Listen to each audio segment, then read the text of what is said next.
अयोध्या के मलकीपुर का किंग कौन बनेगा, ये फैसला कल हो जाएगा। बीते कई महीनों से सपा भाजपा ने यहां जमकर मेहनत की। भाजपा ने इस सीट को साख का सवाल बना लिया। दोनों ही पार्टियों ने एड़ी चोटी का जोर लगाया, लेकिन चुनाव के दिन से अखिलेश यादव चुनाव आयोग के खिलाफ लामबंद दिखाई दिए। उन्होंने कल सफेद कपड़ा लेकर चुनाव आयोग को इसे भेंट देने की बात कही।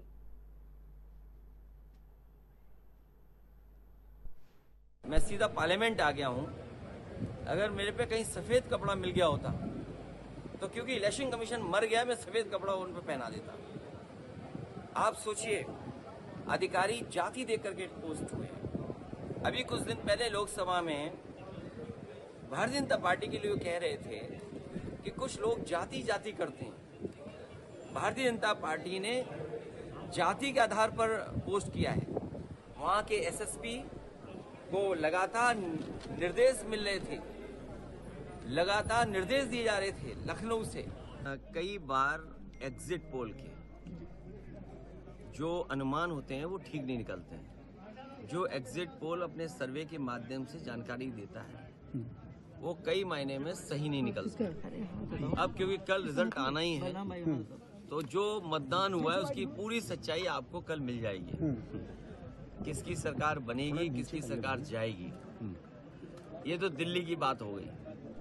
मिल्कीपुर चुनाव में और मिल्कीपुर चुनाव शुरू होने से पहले अगर आपको याद होगा तो मैं चाहता था कि आप सब लोग वहां आएं और देखें कि वोट कैसे डाला जाता है और वोट कैसे पड़ता है।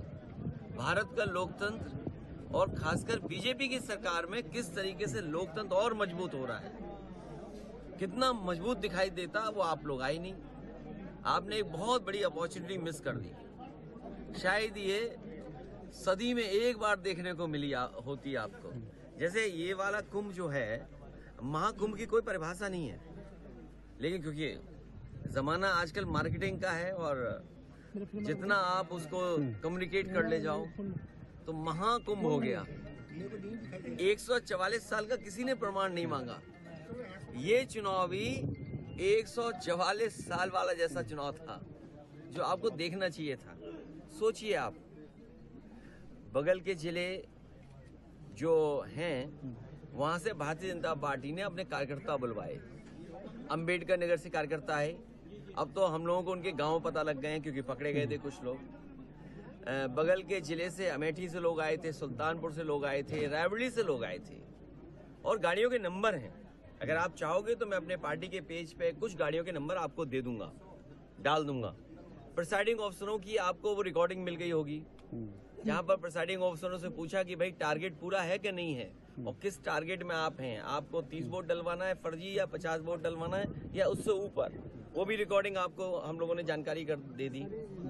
बीएलओ कौन पोस्ट होंगे, बीएलओ कौन पोस्ट होंगे, किस थाने में कौन पोस्ट होगा, सीओ कहाँ पोस्ट होगा, एसएसपी कौन क्या देखेंगे, ये सब वेल प्लान्ड इलेक्शन हुआ। ये वाला, ये आपने 144 साल वाला जिस तरीके से कुंभ था, उस तरह दुनिया का सबसे अच्छा चुनाव आपने मिस कर दिया। ये अपॉर्चुनिटी प्रेस को मिस नहीं करनी चाहिए। हमारे साथ हमारे संवाददाता बसंत जुड़ चुके हैं। बसंत, अखिलेश यादव ने सीधे तौर पर चुनाव आयोग को कफन भेंट करने की बात कही। उन्होंने कहा कि चुनाव आयोग मर गया है, साथ ही उन्होंने सारे मामले एक साथ जोड़ लिया है। उन्होंने कहा कि जिस तरीके से 144 बाद महाकुंभ आया है, वैसे इस बार का मलकीपुर का चुनाव भी था। क्या कहना है इसके बारे में? कि आपको बता दें जो चुनाव हुआ है, यादव ने लगातार अपने ट्वीट के माध्यम से चुनाव आयोग को चेतावनी दी थी। आप मिल्कीपुर में देखिए, बूथ संख्या 311 बूथ संख्या, कई सारी ऐसे बूथ संख्या थी जिस पर धांधली हो रही, लगातार फर्जी वोटिंग की जा रही है। उसके बावजूद भी चुनाव आयोग ने कोई संज्ञान नहीं लिया था। लेकिन जब कल अखिलेश यादव सदन पहुंचे तो उन्होंने सफेद कपड़ा लेकर के पहुंचे, बोले कि चुनाव आयोग मर गया, उसको सफेद कफन ओढ़ लेना चाहिए। उसको लेकर के सपा कार्यालय पर होर्डिंग भी लगाई गई। तो कहीं ना कहीं लगातार चुनाव आयोग पर सवाल उठते आए हैं, चाहे वो दिल्ली में चुनाव हो रहे हों चाहे इससे पहले भी राज्यों में चुनाव हुए, लेकिन जब उपचुनाव की बात आती है मिल्कीपुर में, तो कहीं ना कहीं मिल्कीपुर सीट जो हॉट सीट मानी जा रही थी, बीजेपी के लिए भी प्रतिष्ठा की सीट थी और सपा के लिए भी, क्योंकि सपा का पहले से वहां से गढ़ था। सपा के जो वहां से मौजूदा सांसद हैं अयोध्या से, अवधेश प्रसाद, वो 3 बार से विधायक थे। अब अवधेश प्रसाद की जगह उनका बेटा विधायक है, प्रत्याशी सपा से प्रत्याशी था। तो कहीं ना कहीं लगातार समाजवादी पार्टी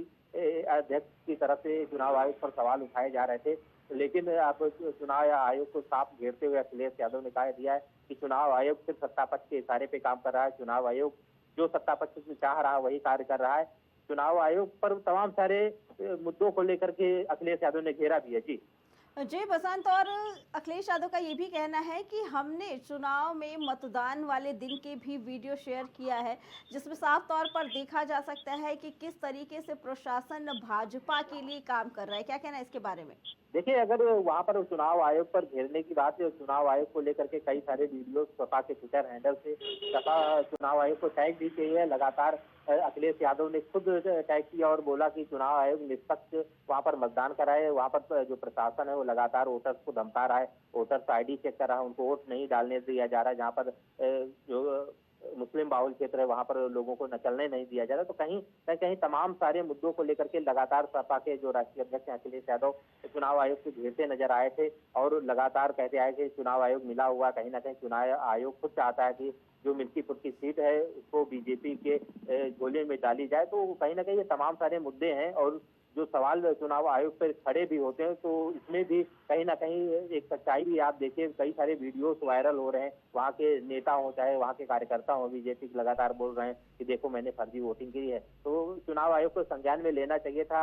ऐसे जो वहाँ के जो नेता और कार्यकर्ता थे उन पर कार्रवाई करनी चाहिए थी, लेकिन चुनाव आयोग ने कार्रवाई की नहीं की। तो कहीं ना कहीं चुनाव आयोग पर जो सवाल विपक्ष उठा रहा है तो कहीं ना कहीं वो लाजमी है। जी बसंत, जहां एक तरफ अखिलेश यादव चुनाव आयोग और पुलिस प्रशासन पर आरोप लगाते नजर आ रहे हैं कि मतदान ठीक से नहीं करने दिया गया, वोटर को भ्रमित किया गया, उन्हें वोट नहीं डालने दिया गया, वहीं ये भी पूरी तरीके से आश्वासन दे रहे हैं कि कल जब नतीजे आएंगे तो हमारे पक्ष में ही आएंगे, मिल्कीपुर में सपा की ही सरकार बनेगी। क्या कहना है इसके बारे में? देखिए, सपा की बात की जाए तो पहले से वहां से सपा के विधायक है अवधेश प्रसाद, उनके बेटे प्रत्याशी हैं। तो कहीं ना कहीं देखिए सपा के पक्ष में पहले से, क्योंकि वहां पर दलित वोट करीब 80,000 दलित वोट है और वहां पर सपा चाहती थी कि दलित वोट सपा को मिले। उसको लेकर के सपा ने रणनीति तैयार की और सपा के जो अवधेश प्रसाद जो वहाँ के अध्यक्ष सांसद उनके बेटे को मैदान उतारा। लेकिन बीजेपी ने भी दलित कार्ड खेलते हुए वहां पर जो चंद्रभान पासवान है उनको उतारा। तो कहीं ना कहीं देखने वाली बात ये होगी कि जो वोटर्स हैं उनको कितना प्रभावित कर पाई है सपा अपने बयानों से। वहीं तक चाहे दलित बेटी के साथ रेप का मुद्दा उसको सपा सांसद ने मजबूती के साथ उठाया है। तो तमाम सारे मुद्दे हैं जिसको लेकर के, दलितों को लेकर के समाजवादी पार्टी वहां पर संघर्ष करती नजर आई है। लेकिन देखना कल होगा कि जो वोटर्स थे वो कितना प्रभावशाली हैं सपा हुए हैं सपा से, कि उन्होंने सपा को वोट किया या फिर से बीजेपी पे भरोसा जता करके बीजेपी को वहां से प्रत्याशी जिताएगी। जी बसंत, आपका बहुत बहुत धन्यवाद। बता दें कि कल मिल्कीपुर उपचुनाव के नतीजे आने वाले हैं, जिसके बाद पता चल जाएगा कि मिल्कीपुर में इस बार कौन अपना दांव चलेगा, किसकी साख बची है और किसके वादे और दावे झूठे साबित हुए हैं।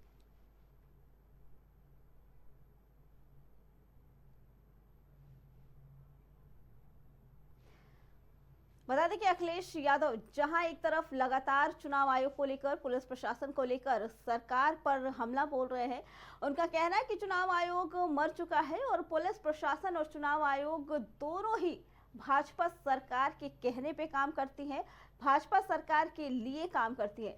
तो वहीं दूसरी तरफ ये दावा किया जा रहा है कि कल जब नतीजे आएंगे तो सपा ही जीत प्राप्त करेगी।